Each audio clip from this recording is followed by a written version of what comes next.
Hello, or good evening, wherever you're watching this from, but it's clearly nighttime, so check me out. So today I am talking to you all about navigating relationships, and I put out two different videos about my own personal relationship, and I want to share a few things before going into this, which may help you also navigate what you want to do about your relationship. So the first thing is that there is complete love there. That's why you wanted to continue the relationship, but it hurts. So if that's the case for me, like I really love my mom. I really appreciate that she gave me life. I picked her to teach me a lot of lessons, and we made in some kind of agreement that it wouldn't be the lesson that I needed, and so part of what I do is to heal. And if I had everything I needed at home, I would not want to heal myself and then also be able to help heal others or transform them in different ways. This goes the same for my father or my dad. So I want to definitely put that out there. However, it's also really important for me to take care of my own life. So if like family interactions end up leaving me feeling not good, or you not good, for me it's about 6 months to a year of deep depression or suicidal thoughts, feelings, until I learn to kind of combat that.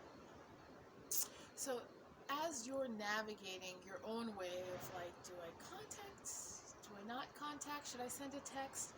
What about the friends that I want to keep in contact with that still stay in touch with this family member? Or what if I like don't want to talk to anybody but try to keep this one family member afloat? Then this will be your video, just to help you navigate a few things. So the first rule is, you have tried everything and you just feel like maybe this isn't working. The first rule is to really consider death. Why do you say that, Morenike? Like, that is so morbid. But really, in order to really move forward and just kind of take a break, just consider, if you walk away right now, if you were to receive the message that this family member, this friend, has passed away, would you start crying and feeling like you wish you had told them everything? Or would you just say, you know what, we made our peace, I said what I needed to share, they shared what they needed to share or didn't, and that's it? This had been my guiding light, honestly, for years when I was navigating a lot of my sexual trauma and healing past all of that, that if I got the message that X, Y, and Z family member died, would I just have fallen over and felt like, oh my God, I didn't think about the future?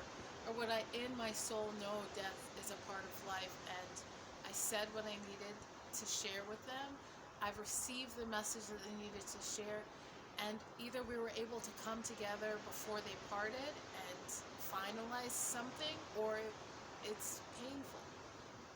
So always, please, please, please do consider that. And the second thing is, when you choose to maybe take a break, to say that it's just for today. Do your best to make sure this is not something that you're saying, I'm never talking to them again, because people do change. Just like you have gone through an awakening or a healing process, it's possible that the people that you needed to get some distance from may also, in their own situation, life may hand them their own bag of chips and say, okay, now you need to eat it. They may get their own medicine, and situations that bring them to a place of a different form of evolution. So you two can have at least a meeting ground of things. So the third is to really do what you can to honor them. And it says this in the Ten Commandments, to honor your parents. And so for me, it was like, how can I do this spiritually and biblically without, like, saying too much dirt, but also like kind of sharing that, like, my own experience, because I do, again, love whoever it is that I had to, like, choose to just not contact them. Why did I have to go no contact? Because something was really off. And so do your best to honor them, and just, tell everyone you love them. Maybe you can just say, we just don't get along right now, and it's okay. It's not for forever, but right now, boom. And the fourth thing is, when you are sharing your life experiences and you want to keep some relationships, this may not be as easy as you wanted. So for me, it was very entangled. I had to step back. I don't really have a relationship with my dad at all. Like I shared in my financial story, I would go to my uncles or to friends to ask for help than to ask my dad. And so when I was taking a step back from my mom and everyone in my family, I would set some ground rules up, especially when communicating with my grandma. So what happened in my situation was, after I came out and told everyone in my family I was raped in Ghana, I also said, you know what? Something also happened when I was a kid. The person you guys adopted had been doing this right under your nose. And it came with such an anger, like, what kind of mother can't recognize that something's wrong with her child? You just call me moody? Like, it was a lot of energy and anger, and so it really, feeling like I was being blamed for a lot of things in the family. Oh, this is what went wrong. Your sister lost the key.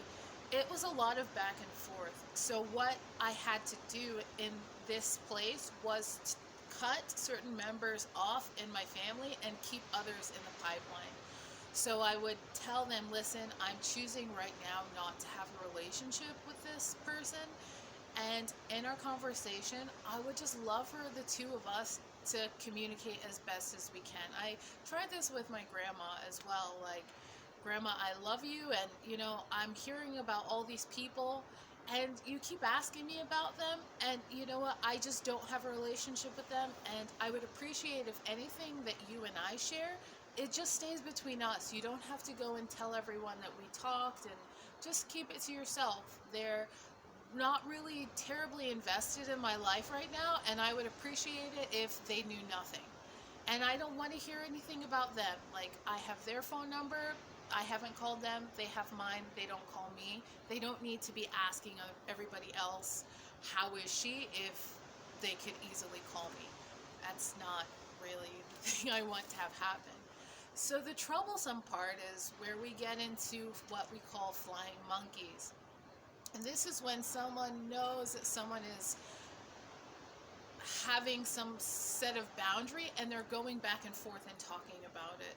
So I have family members that would call me and say, I was really sad because every year during New Year we would pray, and Mom asked Dad to pray for you, and he said, yeah, well, and he didn't even pray for you. It was so sad. Or Mom and Dad were fighting, and it's just really hard to want to be there for that family member when they're constantly flooding you with things that you had a reason why you left. Like, you don't want to be in anybody's mouth or anything like that. You just want to you just want to elevate yourself. So really consider some of these things that, maybe you have to uproot the entire tree, because trying to keep a few branches isn't really going to help.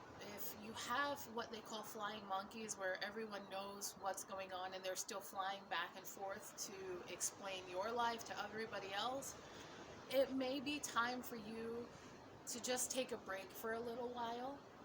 And what's on the other side of that break? You may find you're actually happy and you're doing a career you like. You're not living for anyone else. You may find you're the freest you've ever been. And you may find that for just a moment, you just have to get to ground zero and begin to uplift and start to find really who your real base is. This is where actually a huge chunk of work begins. So welcome if this is where you're at. You get to clear all kinds of generational patterns. You get to understand yourself and your kinks and your neediness and where you're maybe a bit much. And you get to be you. You get to heal and you get to find the biggest love of your life, which is yourself. And when you do choose to engage in contact, sometimes it might be nice slowly. Like you may find, they say when the scapegoat leaves, this is a person that everyone's saying, see, I told you, you're just like her. She's always doing this. She's she, he. And it's the finger is often pointed at you. And you know this because you sometimes feel like a black sheep in your family. So when you leave, what happens is the family is left to kind of eat each other. It's carnage of each other.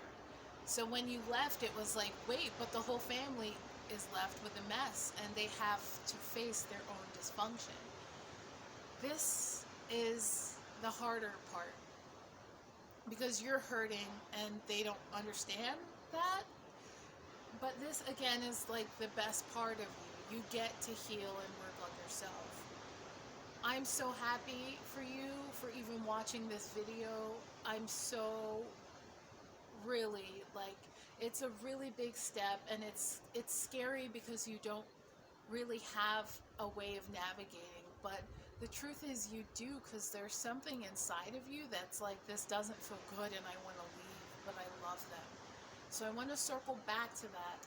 You're only hurting because you genuinely love these people and you're sensitive.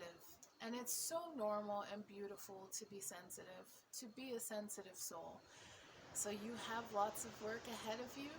If you like this message, shoot me a message, like, share, subscribe, and I look forward to hearing from you. What kinds of things are you doing to begin your own personal birth?